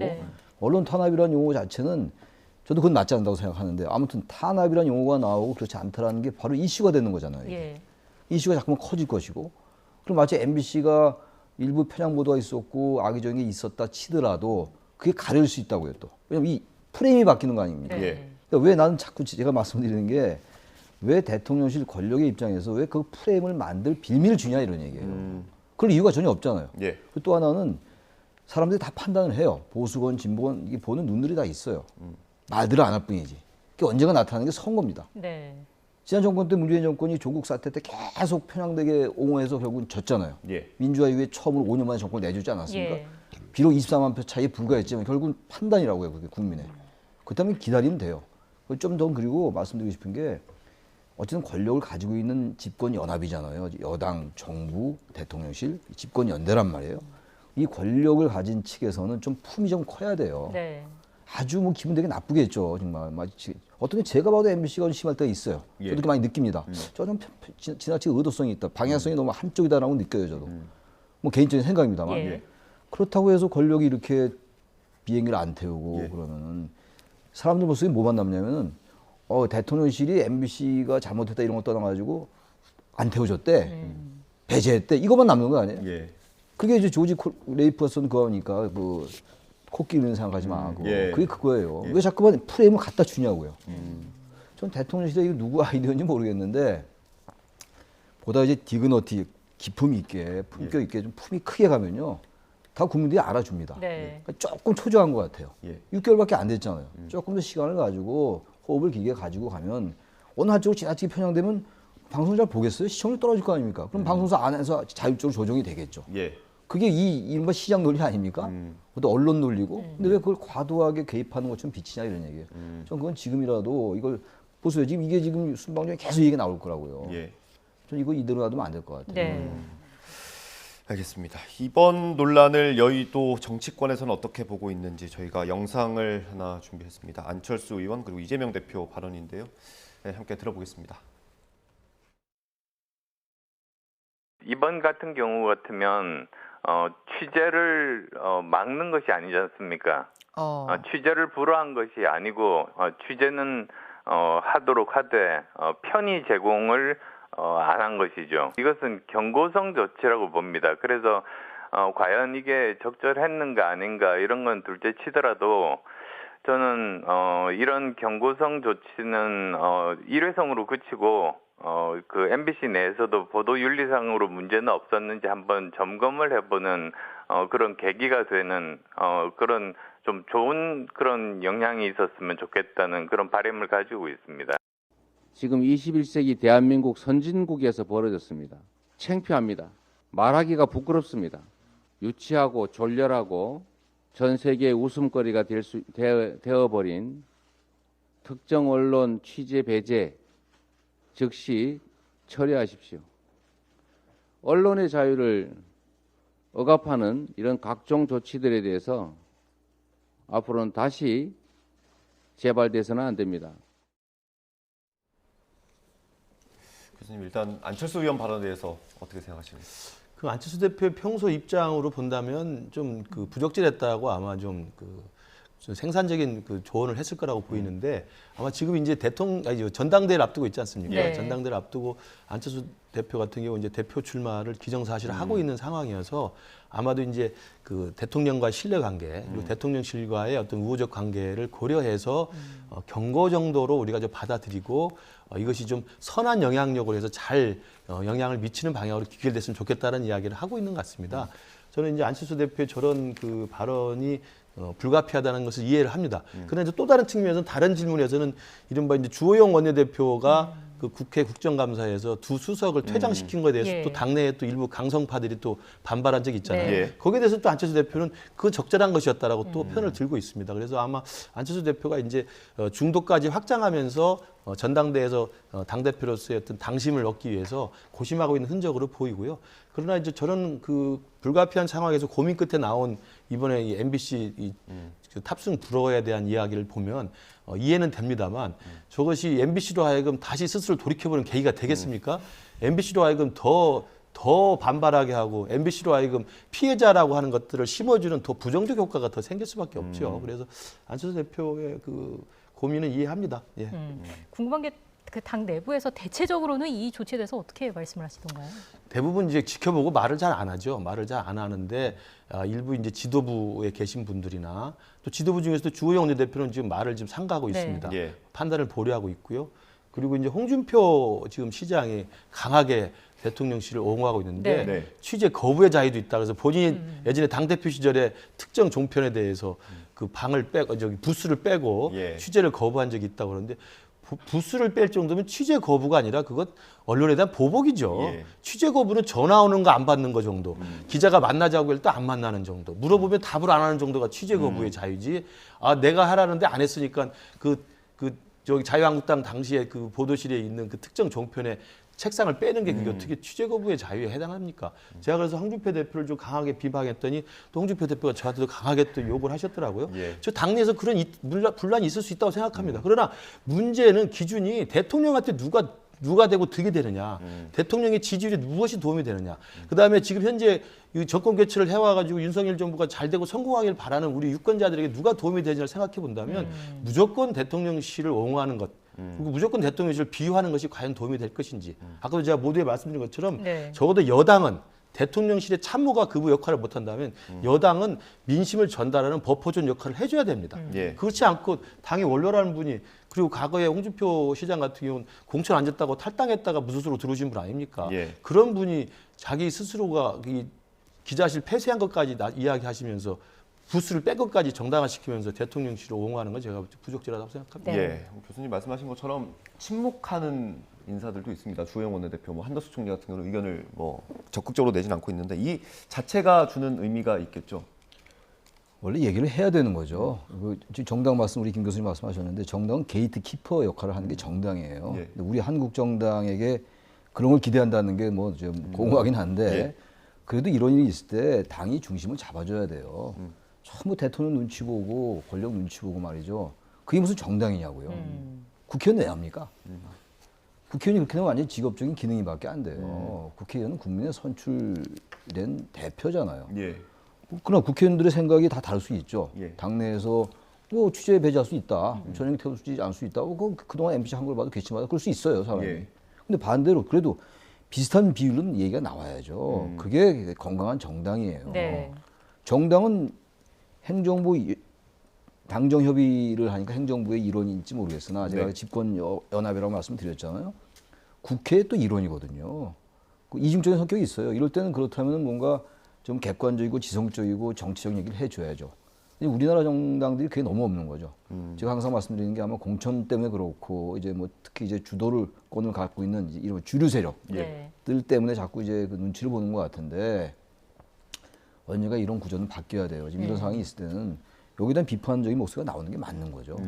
전부 한편으로만 가면 그게 정당이 아니죠. 그게 뭐 정당입니까? 여러 가지 다양한 의견이 있고 그게 당내 민주주의인 것이고 정당 민주주의 아니겠어요? 이런 와중에도 여당 내에서 이전 정부 사례가 좀 거론이 됐습니다. 언론 탄압을 한 건 오히려 민주당 정권에서 있었다. 이런 얘기가 나왔거든요. 이제 그렇게 또 말씀하시는 분이 있죠. 또 그게 틀린 말은 아니에요. 또 팩트로는 맞습니다. 네. 문재인 정부 때도 2018년에 정상회담 이후에 장관급 회담할 때 특정 언론사의 기자가 탈북민 출신이라는 이유로 북이 요구하지도 않는데 배제한 적이 있습니다. 이건 명백한 사실은 언론 배제 이야기였고요. 예. 노무현 정부 때 잘 아시는 것처럼 기자실이라는 걸 폐쇄해서 사실은 기자들 사실은 어디 앉아 있을 데가 없게 만드는 것도 사실 아니겠습니까? 네. 그것도 굉장히 이제 이른바 조중동이라는 언론에 대한 불편함을 그렇게 표현한 것이고요. 예. 그다음에 DJ 때 이야기도 있었다고 하는데 DJ 때는 제가 확인해 보니까 언론을 거부하고 이렇게 한 게 아니라 청와대 출입 기자 중에서 엠바고를 깼을 때 기자단의 결의에 의해서 그 해당 엠바고를 깬 기자에 대해서 출입 정지를 시킨 겁니다. 그러니까 그것은 사실은 언론사 안에 있는 기자들 사이에 자율적 합의였기 때문에 좀 차원이 다른 것이고요. 저는 좋습니다. 그런 과거에 문재인 정부 때나 노무현 정부 때도 언론에 대해서 이렇게 화풀이를 했다라는 말을 하는 건 팩트지만 제가 드리고 싶은 말씀은 정말 윤석열 정부의 성공을 위해서라면 윤석열 대통령이 잘 되길 바라는 마음이라면 야 너희들도 그랬지 않느냐 라는 말이 얼마나 그 소극적이고 그 좀 그 궁색한 변명입니까? 우리가 저도 뭐 그 선대위에 참여하고 윤석열 대통령이 대통령 될 수 있도록 도와주기 위해서 힘을 많이 쏟았습니다만 우리가 힘을 합쳐 정권 개최하려는 이유는 조국 사태 이후에 보여줬던 이른바 진보 진영 그리고 민주당 정권의 그 내로남불을 우리가 다시는 하지 않겠다고 하면 정권 개최한 거 아닙니까? 네. 예. 너희들과 다르겠다. 공정과 상식으로 가겠다. 그렇게 이야기하면서 표를 달라고 해서 정권 개최를 한 건데 너희나 나나 똑같다. 그래 너희들도 그랬으니 나도 그렇게 하겠다. 그러면 이전의 진보 진영의 잘못된 거나 우리 지금 정권 개최된 문성열 정부도 똑같이 잘못한 것을 하고 있다는 것을 자인하는 꼴밖에 안 되는 거예요. 저는 그래서 과거 사례를 이야기하는 것은 절반의 진실일 뿐이다. 과거 사례를 빌미로 해서 지금의 부적절한 어떤 결정을 옹호하는 것도 제가 볼 때는 부적절하다고 생각합니다. 예. 제가 주제를 좀 바꿔서 국민의힘 상황 짚어보겠습니다. 아까 말씀을 해주셨는데 국정감사장에서 두 수석이 퇴장당하는 일이 있지 않았습니까? 네. 일부 언론에서 이걸 가지고 대통령이 좀 불편한 심기를 표했다는 보도가 있었는데 그거 혹시 사실일까요? 뭐 언론에 그런 보도가 났고요. 그다음에 이제 뭐 대통령이 직접 그렇게 화를 냈는지는 뭐 확인할 방법이 없습니다만 어제 이제 사후적으로 의원총회에서 이용 그 우리 비례대표 국회의원이 그 입장문을 적어 와서 주호영 원내대표가 좀 심했다라고 초선 의원이 이제 원내대표를 향해서 비판한 것은 사실로 기사가 보도가 됐습니다. 그리고 이제 최근에 어제 그동안 좀 두음불출하던 장제원 우리 의원이 그 사실을 또 확인해 주면서 물론 이제 대통령이 화를 냈다는 걸 확인하는 게 아니고 그 주호영 원내대표가 좀 너무 심했다라고 이야기를 하고 있는 걸로 봐서는 그런 기류가 일부 이른바 핵관들 사이에서 그리고 대통령의 의중을 살피는 강성파 의원들 사이에서 아마 있는 것은 사실인 것으로 보입니다. 그러나 오늘 안철수 대표도 이야기했고 다른 분도 이야기했습니다만 당시에 이 대통령실에 대한 국정감사 상황에서 강승규 수석과 김은혜 수석이 그 필담을 나눈 건 당연히 부적절한 행동 아니겠습니까? 네. 그렇기 때문에 원내대표이지만 우리 국민의힘의 원내대표이지만 국회 운영위원장으로서 주의 조치를 준 것이고 그리고 또 그 대통령실당 국정감사가 원활히 진행되기 위해서 주호영 원내대표 입장에서는 오히려 대통령실에 대한 야당의 공세를 오히려 좀 방어하기 위해서 두 수석을 좀 뺀 거라고 생각이 들어요. 더 앉아서 곤욕을 치르기 전에 퇴장을 시킨 게 저는 그런 결정이었다고 생각이 들기 때문에 그걸 왜 막지 못하고 있느냐라고 호통을 치는 줄은 아니라고 생각을 하고 우리 당내에서도 그런 것에 대한 이러저러한 의견들이 좀 분분히 있다고 생각을 합니다. 그러나 이 부분도 마찬가지로 생각해요. 대통령의 분위기, 대통령실의 분위기만 쳐다보고 거기에만 안테나를 맞춰가지고 맞추는 것이 저 집권 여당이 할 일은 아니라고 생각합니다. 오히려 이번에 대통령도 이태원 참사에 대해서 작심하고 경찰의 잘못한 부분에 대해서 질타를 했지 않습니까? 그런 식으로 집권 여당이면 더 잘못한 부분들을 야당보다 먼저 더 가혹하게 엄정하게 비판을 해줘야 야당에게 주도권을 뺏기지 않습니다. 저는 그런 면에서 본다면 주호영 원내대표 보고 왜 잘못됐다고 하는 건지 저는 그 강성파 의원들의 입장을 좀 이해하기가 쉽지 않아요. 그러게요. 판단이 뭐 적절했다, 과했다 뭐 의견이 엇갈리고 있는데 최 교수님 의견 전 듣겠습니다. 주호영 원내대표 같은 분이 그래도 국민의힘이 있다라는 게 아직은 좀 희망이 있는 것 같아요. 운영위원장이 그 퇴장시키기 쉽지 않거든요. 그러니까 지금 국민의힘이 한 얘기가 그거 아니에요. 과거에 추미애 장관이 뭐 소설 쓰시네 그런데 뭐 퇴장 안 시켰다는 얘기 아니에요? 그렇게 하지 말아야 되는 거죠. 그때 얼마나 비판 많이 했습니까? 그렇게 하면 안 되죠. 추미애 장관이 거기 앉아서 소설 쓰시네, 소설 쓰시네. 그거 완전히 잘못된 거 퇴장시켰어야 돼요. 퇴장 안 시켰잖아요. 정권 뺏겼잖아요. 그러니까. 그것도 정권 또 뺏기려고요. 전 그래서 이 당청 관계를 우리가 많이 얘기했잖아요. 지금 당용 관계가 될지 모르겠습니다만. 당청 관계를 비판할 때 지나치게 청와대에서 너무 종속적이다. 청와대에 집권 여당이 그 자율성이 없다라고 얼마나 많이 얘기했어요. 여당 아니 뭐 보수 진보 정당 가릴 거 없이 말이죠. 그 정당은 정당 나름의 정확한 정체성과 그 자율성을 가지고 있어야 돼요. 그 정당이 배출한 대통령 아닙니까? 정당의 공천, 정당의 후보 선출을 통해서 후보 추천을 통해서 공천 받아가지고 대통령이 된 거예요. 근데 왜 자꾸만 정당이 자기 자율성을 상실하고 의원 뭐 비례대표 이용 의원하고 그분이 저기 그 초선 의원인데 예. 오선 의원한테 결정적으로 조영 원내대표가 잘못한 것도 없는데 웃기고 있는 게 잘못한 거죠. 거기 네. 사적 대화를 나눴더라도 그게 잘못한 거 아니겠어요? 엄중한 그 엄청난 지금 참사에 대해서 질의를 하고 그러는데 정말 조금이라도 공감하고 거기에 대한 진정성이 있다면 그런 메모 써지겠습니까? 전 개인적으로 이해 안 가요, 이건. 그렇다면 조영 원내대표가 그래서 퇴장시킨 거예요. 예. 나름대로 지성을 발휘한 거라고 좀 봐요. 예. 근데 거기에 대해서 비례대표 의원이 막 작심하고 나서 읽었다는 거 아닙니까? 그렇다면 이건 우리가 뭐 제가 전혀 추론할 수는 없습니다만 객관적으로 볼 때 뭔가 대통령실과의 교감이 없으면 그렇게 할 수 있었겠냐고요. 초선 의원이 원내대표에게. 그게 과연 이 정당이 제대로 가는 길이냐. 그게. 네. 역사가 수없이 증명하고 있어요. 역사가. 예. 우리나라 정치가 증명하고 있고. 지난 정권 때도 그랬잖아요. 그래서 정권 뺏긴 거 아닙니까? 제가 누누이 말씀드리지만. 왜 자꾸 지난 정권 거 잘못된 거 얘기하냐고요. 그래서 뺏긴 정권인데. 그럼 문재인 정권 때도 그랬어요. 맨날 박근혜 정권하고 비교하고. 예. 그게 대한민국 정치 내로남불 정치란 말이 그래서 나오는 거예요. 저 국민이 정정당당하게 정의 있게 가라 이거예요. 예. 윤석열 대통령 검찰총장한테 얼마나 멋있었습니까? 근데 그거 다 어디 갔어요 지금? 이게 무슨 저기 그 비례대표가 막 공격하고 장기영 의원이 또 무슨 주원내 대표 공격하고 말이죠. 예. 저는 주호영 원내대표가 있으니 그래도 난 다행이라고 생각해요. 뭐 비판을 많이 해주셨는데 지금 대통령실과 국민의힘의 관계, 뭐 어떤 권력의 무게중심 이런 것들은 뭐 제대로 된 방향으로 가고 있다고 보세요? 일단 집권 초기에 대통령실과 집권 여당 사이에 이제 우선 첫 번째로 고려해야 될 부분은 대통령이 정치 경험이 길지 않기 때문에 그렇기 때문에 사실은 이 정치권, 여의도 정치권에 많은 사람들과의 어떤 네트워크나 교분이나 이런 이른바 이제 개파라고 하는 사람들이 예. 많이 있을 수가 없죠. 네. 그러니까 새로운 설정된 관계를 만들어 가는데 조금 이제 좀 조심스러운 게 하나 있고요. 두 번째로는 이제 그 집권 초기에 이준석 대표 사태를 겪지 않았습니까? 네. 그래서 결국 이제 그 여당의 당대표에 대한 징계 그리고 또 여당 당대표의 그 굉장히 또 그 날선 또 비난 상호 공방에 주고받으면서 집권 초기를 상당히 좀 시간을 다 허비했던 측면이 있습니다. 그래서 결국은 이제 이준석 대표는 정리가 된 상황으로 갔고 그래서 한 몇 개월간의 이 혼란과 내용 끝에 새로운 비대위가 들어서고 지금 원내대표 체제로 지금 가고 있는 거 아니겠습니까? 예. 그래서 그 처음 시작할 때 굉장히 좀 낯선 환경에서 시작을 했다는 점하고 이준석 사태라고 하는 초유의 사태가 있었다는 점을 감안해 보면 이제는 올바른 용산 대통령실과 집권 여당의 관계가 설정돼야 된다고 보는데 그 과정에서 지금 어떤 사건이나 현안에마다 예컨대 지난 뉴욕 발언에서도 저는 바이든과 날리면은 대통령실의 입장이 저는 맞다고 생각합니다. MBC가 정말 한쪽으로 몰아갔다고 생각이 드는데 네. 이른바 비속어 발언 같은 경우는 김은혜 수석이 인정을 한 상황이면 그분에 대해서 깔끔하게 사과하고 정리하고 갔으면 되는 건데 끝까지 그분에서 언급을 하지 않았습니다. 근데 또 일부 우리 당에서 보면 그렇게 들리지 않는다고 또 말하는 사람이 있어요.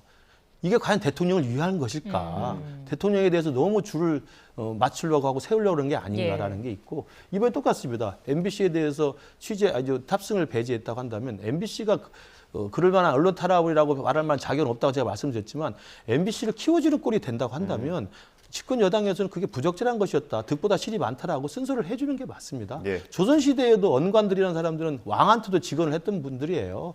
저는 집권 여당에 그런 기능이 남아 있어야 저는 정상적인 당과 이 대통령실의 관계가 될 거라고 생각합니다. 네, 알겠습니다. 여기까지 말씀 듣겠습니다. 지금까지 최창결 용인대 교수, 김근식 경남대 교수 두 분과 함께했습니다. 고맙습니다. 감사합니다.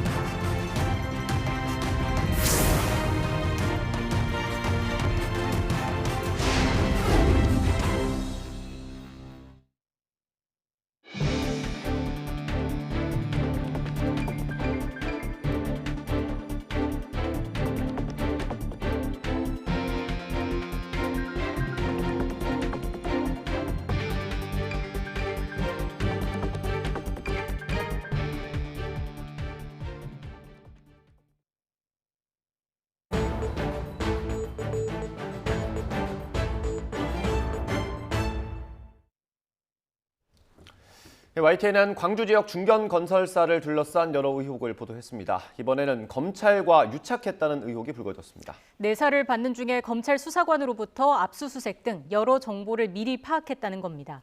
이로부터 수년 뒤에는 수사 무마를 위해 거액의 돈을 검찰에 전달했다는 주장도 나왔습니다. 취재기자 연결해서 자세한 이야기 들어보겠습니다. 나현우 기자. 네, 전국부입니다. 네, 당시 업체가 국고 보조금을 부풀려 받은 게 인정됐으면서도 검찰에서 무혐의 처분이 나온 겁니까? 네, 그렇습니다. 이 사건이 벌어진 건 지난 2009년입니다. 당시 검찰은 광주 지역 중견 건설사 회장이 운영하는 업체를 내사했습니다.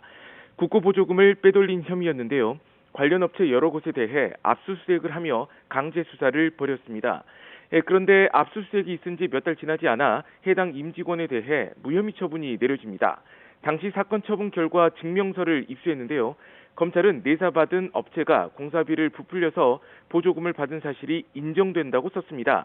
국고 보조금을 적절하지 않게 타냈다는 것을 인정한 건데요. 그러면서도 여러 이유를 들어서 이 국고 보조금을 빼돌리려는 의도가 없었다고 판단한 겁니다. 현행법상 허위나 부정한 방법으로 국고 보조금을 받으면 사기죄로 처벌받게 돼 있습니다. 그런데 검찰은 공사를 부풀린 사실을 인정하면서도 여러 참작 사유를 들며 혐의 없다고 결론 내린 건 이 석연치 않은 부분입니다. 그런데 당시에 검찰 수사관이 내사 정보를 업체 임직원에게 알려줬다는 의혹이 불거졌다고요? 네, 그렇습니다. 이 같은 양심 고백을 한 사람은 광주 중견건설사 회장의 친동생 A씨인데요. 이 당시 내사를 받던 업체 감사이기도 했습니다. A씨는 당시 검찰 수사관으로부터 내사 정보를 받아왔다고 주장했습니다. 압수수색을 하러 나온다는 사실도 미리 알려줬고 이에 따라 계약서를 비롯한 여러 서류를 숨길 수 있었다고 했습니다. 이뿐 아니라 신문을 받을 때 어떻게 대처해야 하는지에 대한 이른바 코치도 이루어졌다고 밝혔습니다. 이를 바탕으로 회장님 예상 신문 내용이라는 문건까지 작성됐다고 설명했습니다. 당시 내사 정보를 유출한 의혹을 받는 전직 검찰 수사관은 모두 일고의 가치도 없는 허구 그 자체라는 입장을 밝혔습니다. 네, 그런데 해당 건설사 회장이 운영하는 업체가 무혐의 처분을 받은 뒤에 변호인 상가를 시공해 준 게 드러났다고요?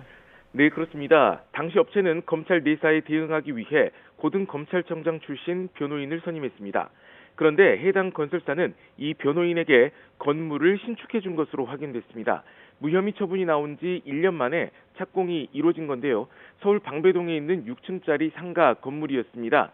서울에도 수많은 시공업체가 있지만 광주에 기반을 둔 건설사가 건물을 지어준 겁니다. 그런데 해당 건설사 2012년 감사보고서에는 이 변호인 상가 공사에서 3억 넘는 미수금이 기록돼 있습니다. 이미 같은 해 1월에 준공이 났는데 거둬들이지 못한 돈이 있는 점이 의아한 부분입니다. 해당 변호인은 상가 건축이 문제없이 적법하게 이루어졌다고 설명했습니다. 건축에 대해서는 잘 몰라서 중학교 동문인 건설사 회장에게 신축을 맡겼다며 건축비도 모두 지급했다고 했습니다. 당시 사건 변호도 후배 변호사들이 주로 맡았고 개인적인 거래도 없었다며 의혹을 부인했습니다. 네, 이 건설사가 내사를 무마하기 위해서 돈까지 뿌렸다는 의혹이 나왔다고요? 네, 이 건설사 회장 친동생인 A씨는 지난 2015년에도 업체가 검찰 내사를 받는다는 사실을 알았다고 했습니다. 이 과정에서 A씨는 검찰 내사 무마를 위해 결국 돈을 쓸 수밖에 없었다고 말했는데요.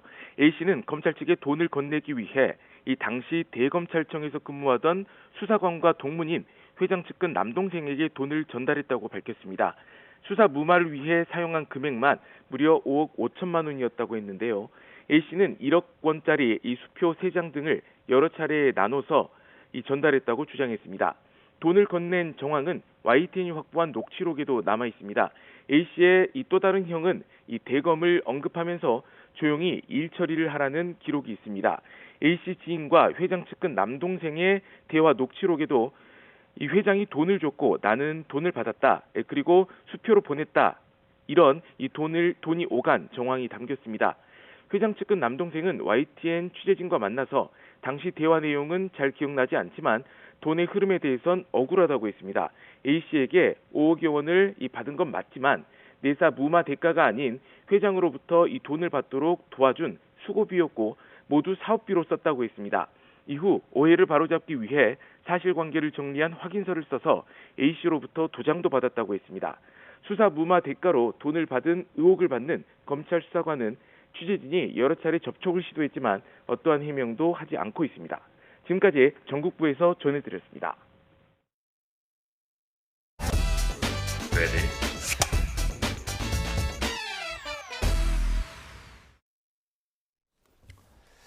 최근 치러진 미국 중간선거에서 한국계 후보들의 당선 소식이 속속 들려오고 있습니다. 이들의 초선 도전 과정을 담은 다큐멘터리 영화가 최근에 국내에 개봉했습니다.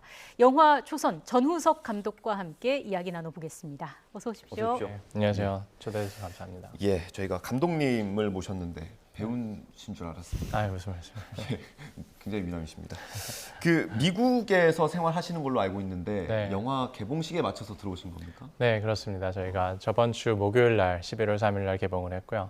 이제 며칠 전에 미국 중간 선거가 있어서 그 타이밍을 맞춰서 개봉을 했는데 한국에 또 안타까운 이태원 사건 등이 있어서 저희가 많이 홍보에 애를 먹었습니다. 그렇군요. 네. 그 영화 얘기를 좀 해볼게요. 영화 제목이 일단 초선입니다. 네. 우리나라에선 이제 국회의원에 처음 당선된 경우 초선이라고 하는데 그렇죠. 이게 또 다른 의미도 있다고요.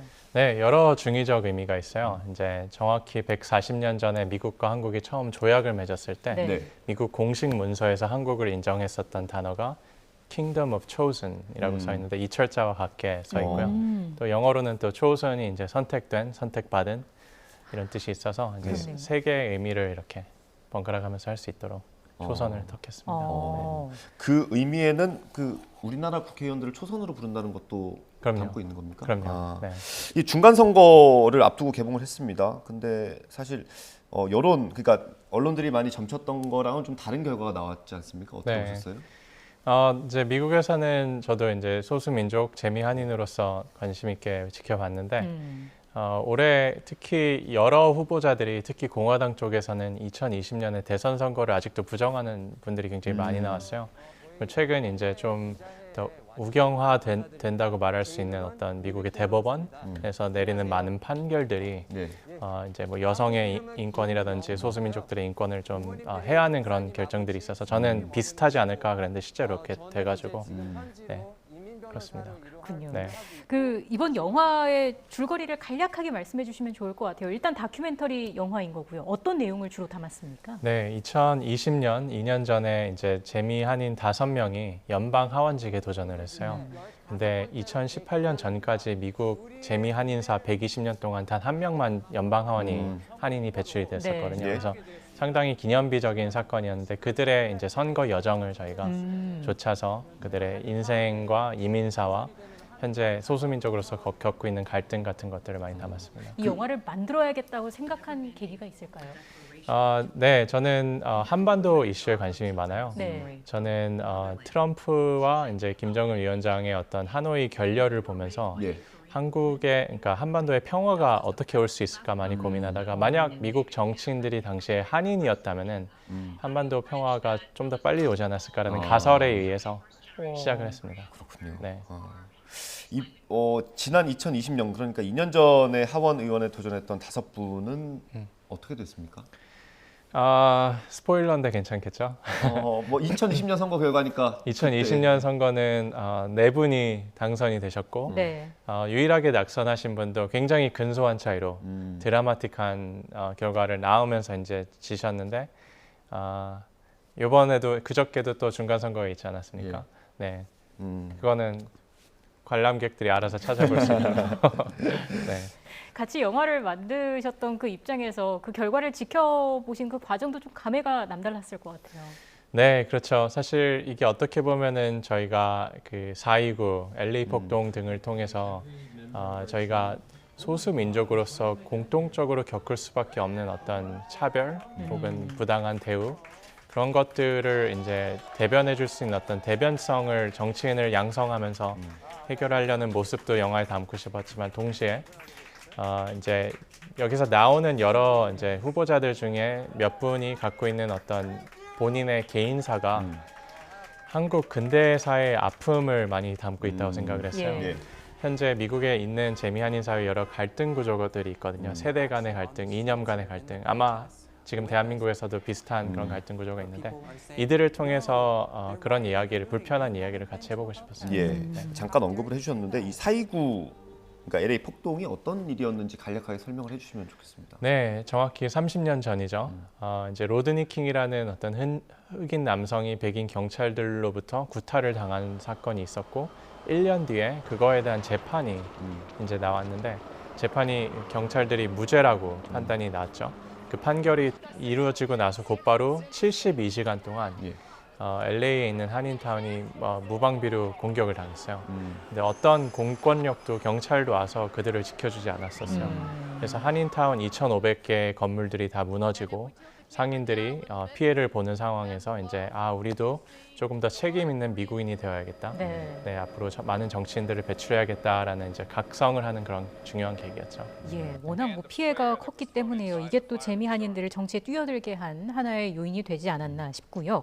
저희가 준비한 영상이 하나가 있습니다. 영화에는 재미 한인들이 어떤 환경에서 자랐고 왜 미국 정치에 뛰어들었는지 이걸 이제 털어놓게 되는데요. 관련 영상 잠깐 보고 돌아오겠습니다. Talking about like Korea stuff with my dad and what would 5 Korean Americans do and what would the impact of that be, and he was just suddenly he was like, oh my gosh, 우리 아들 때문에 내가 사네 이제. Oh my gosh, 우리 아들이 한국에 살린다. And he was just saying that, and I didn't have a moment to respond to that when he was so happy on the phone when he was talking about that with me. And for me, I'm just like, oh my gosh, you think I'm like the biggest failure and you always regret immigrating to the States? Maybe that's why I've lived in Koreatown or around it the past 10 years in LA. Maybe that's why I'm here in the biggest, largest Korean American population in the US. Maybe that's why I am running. Maybe that could be. Maybe it's all connected. 네, 지금 영상에서 보신 데이비드 김 후보, 영화에서 가장 비중 있는 인물로 등장하는데 저희 지금 화면 오른쪽에 나가고 있습니다. 잠깐 연결을 좀 해볼까요? 후보님 나와 계시죠? 네, 안녕하세요. 반갑습니다. 네, 반갑습니다. 선거 치르느라 고생 많으셨을 텐데 그래도 좀 얼굴 표정은 좋으시네요. 피곤하진 않으신가요? 이제 많이 피곤하죠. 아직 슬립 캐치업을 못했습니다. 아직. 그렇군요. 그래도 너무 잘 끝내고 이제 봉사자님들하고 후원하신 분들이 너무 도움을 많이 주셨기 때문에 거기에 대한 감사 때문에 아마 웃음이 많이 나오는 것 같습니다. 예. 네. 지금 현재 시간이 몇 시입니까? 지금 현재 여기 밤 8시입니다. 아, 그렇군요. 많이 늦은 시간은 아니네요. 네네. 이번에 재출마를 결심하신 배경이 있을 것 같습니다. 어떻습니까? 네, 이제 제가 재작년에 이제 솔직히 이제 나가게 됐었는데 그때는 저희가 이제 신인 후보로서 이제 아쉽게 졌어요. 47%인 결과로요. 그래서 이제 그때 당시 이제 물론 좋은 결과를 이제 이겼지만 그래도 실제로는 이제 정치에는 2등이 없잖아요. 예. 그래서 그냥 이제 이민 소송 변호사, 소년 변호사 직업으로 이제 돌아가게 됐었는데 손님들하고 이제 가정분들 이제 또 못 사시는 분들 이제 돕게 보다 되니까 이런 환경에서 이런 분들을 50년, 100년 더 이제 변호사들이 운동가들이 도울 수 있는 건데 도울 수 있지만 이 정치에서 이 파워 능력이 있는 정치인들이 그냥 한 결정으로서 수천만 명 가정들을 살릴 수 있는데 왜 그걸 하지 않을까? 그래서 그런 마음으로 이제 아쉽게 이제 졌지만 요번에 이제 재도전으로 이제 선거 출마하게 됐습니다. 예. 네. 아직 결과가 다 나온 건 아니라고 알고 있는데 지금 분위기 어떤가요? 네, 지금 너무 이제 저희가 이제 어저께 11월 8일 날 네. 들어가기 전에 이제 가까울 거라고 이제 생각을 했었어요. 예. 그래서 지금 현지 상황은 이제 저희가 한 32,000표 정도 들어왔고요. 예. 그다음에 상대방인 후보는 36,000표. 그래서 지금 4,000표 차이로 지금 47% vs 53%입니다. 예. 그래서 지금 아직 투표는 한 4만에서 5만 개 정도 남았어요. 네. 그래서 지금 이 상황에서는 저희가 쉽게 읽을 수 있고 아니면 상대방이 이길 수 있고 지금 현지 상황에는 이제 작년에 저희가 아쉽게 졌던 47% 상황입니다. 지금 예. 똑같은 지금 이 시대가요. 예, 많이 초조하실 것 같습니다. 이길 수 있을 것 같습니까? 네, 지금 이제 아슬아슬하겠지만 진짜 이제 그 아슬아슬한 전부로 이길 수 있습니다. 예, 그래서 지금 그냥 시간만이라고 생각을 하고 있습니다. 네. 마지막까지 힘내주셨으면 좋겠고요. 앞서 네. 영상을 보니까 아버지도 미국 정치에 뛰어든 아들을 자랑스러워하시는 것 같고 가족분들은 어떤 말씀 해주시던가요? 네, 저희 이제 처음에는 어머니, 아버지 누구나 이제 그런 거를 왜 하니? 그냥 평범하게 살지 조용하게 이제 그렇게 얘기를 하시지만 예. 이제 나중에 이제 그만큼 노력하는 거 이제 그런 모습들을 보니까 진짜 어머니, 아버지도 이제 어떻게 이제 멀리서 지금 살고 계시지만 이제 어떻게 도울 수 있는가? 그래서 여러 방면에서 지금 자꾸 도우시려고 하고 이제 그런 많이 지지를 하고 있습니다. 너무 감사하고 있습니다. 네, 그 영화에 나오는 한인 후보들 모두 정당이나 관심사는 다르지만 어떤 한국계라서 좀 공감대가 있는 것 같습니다. 관련 영상을 저희가 준비했는데요. 같이 보고 얘기 이어가겠습니다. When relations with other countries are brought into the forefront, oftentimes, the diaspora or the community here in the U.S. is consulted, brought into the White House, brought into the Capitol to discuss these issues, what it means to them. I didn't see that much happen when it came to, the North Korea talks. We make it clear that they need to talk to us. 예, 후보님, 다른 후보님들과 자주 얘기를 나누십니까? 자주 얘기 못 합니다. 아, 그래요?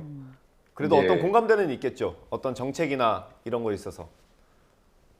이제 일단 공화당 분이신 이제 미셸 하원 의원님하고 영팀 하원 의원님은 지금 이제 그 민주당이신 앤디 킴 하원 의원님하고 메릴린 스트리클랜드 하원 의원하고는 그 한국에 대한 그런 이슈들을 이제 뭐 서원하고 그런 거는 이제 같겠지만 지금 이제 거기에 이제 방법하고 생각하는 것들은 이제 좀 지금 좀 다른 점들이 있습니다. 그래서 이제 앤디 킴 하원 의원님하고 메릴린 스트리클랜드 하원 의원님은 그 지금 연방에 있는 HR 3446 빌을 지금 지지를 하고 계시고 그다음에 이제 공화당 하원 의원님 이제 미셸 스틸 하원 의원님하고 영킴 하원 의원님은 그 빌을 지지하지 않고 있습니다. 예, 감독님 생각도 잠깐 좀 들어볼게요. 한국계 정치인들이 가장 우선시해야 할 가치는 어디에 있다고 보시나요?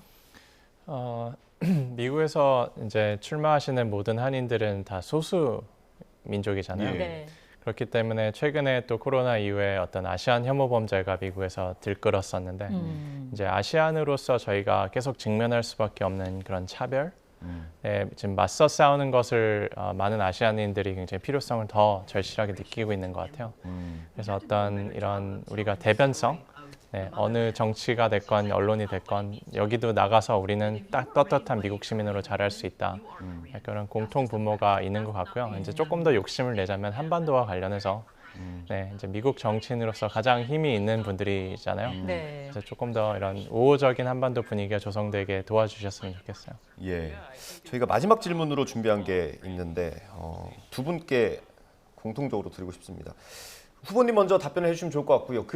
우리나라 정치가 요즘 갈등이 좀 심합니다. 뭐 어떻게 생각하시는지 궁금하네요.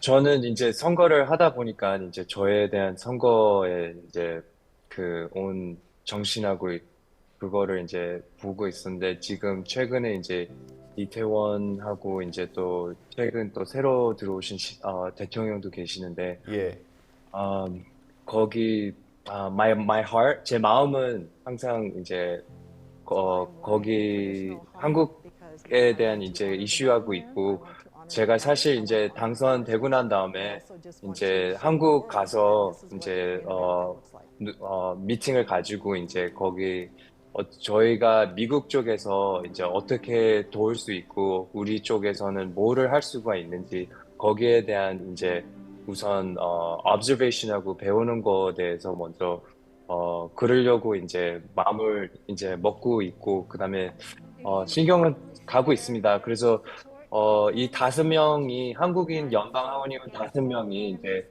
당선이 된다면은 이제 일단 지난 1년 동안 이 4명 하원의원님들께서 많은 일들을 하셨는데 앞으로 또 더 많은 분들이 이제 들어가게 되면은 그럼 우리가 어떤 일을 할 수 있고 또 미국을 위하고 그다음에 또 한반도에 대한 그런 이슈들도 그래서 그렇게 잘 파지티브하게 생각하고 있습니다. 네. 감독님께 똑같은 질문 드릴게요. 사실 데이빗 김 후보를 굉장히 존경해요. 왜냐면은 굉장히 언더독으로서 그리고 저분 스토리 하나에 정말 너무 많은 아픔과 갈등 구조들이 있거든요. 근데 저는 결국 데이빗 김 후보 조금 나아서는 초선의 5명의 하원 후보들을 통해서 우리가 다름 속에서 어떻게 공존할 수 있는지 그 질문을 미국에 있는 재미 아닌 사회에도 또 나아가서는 한반도에도 던져보고 싶었습니다. 네. 저희가 시간이 거의 다 됐는데 짧게 하나만 더 여쭤보겠습니다. 아까 여쭤봤던 것 중에 하나가 이제 다음 영화 목표가 있으시다고 들었는데 설명해 주실까요? 저는 한인 디아스포라라고 하죠. 이제 재외동포들의 이야기 속에 우리가 교훈을 얻을 수 있는 많은 보편적 이야기가 있는 것 같아요. 저는 계속해서 한인 디아스포라들의 이야기를 해보고 싶습니다. 네. 저희 마무리하기 전에요. 후보님 그리고 감독님 두 분 인사를 좀 나누셔야 할 것 같아요. 인사 한마디 해주시죠. Hey David, best of luck. We're praying for you. Thank you so much. Yeah. I can't get more real time than this. Thank you so much. 갑자기 영어로 대화하실 줄 몰랐는데 또 두 분이 신분이 있으시니까 방송 끝나고 나서 따로 또 연락을 하시지 않을까 싶습니다. 영화 초선의 전우석 감독 그리고 영화 속 인물이죠. 데이비드 킴 후보와 이야기 나눴습니다. 오늘 두 분 말씀 잘 들었습니다. 잘 들었습니다. 감사합니다. 감사합니다.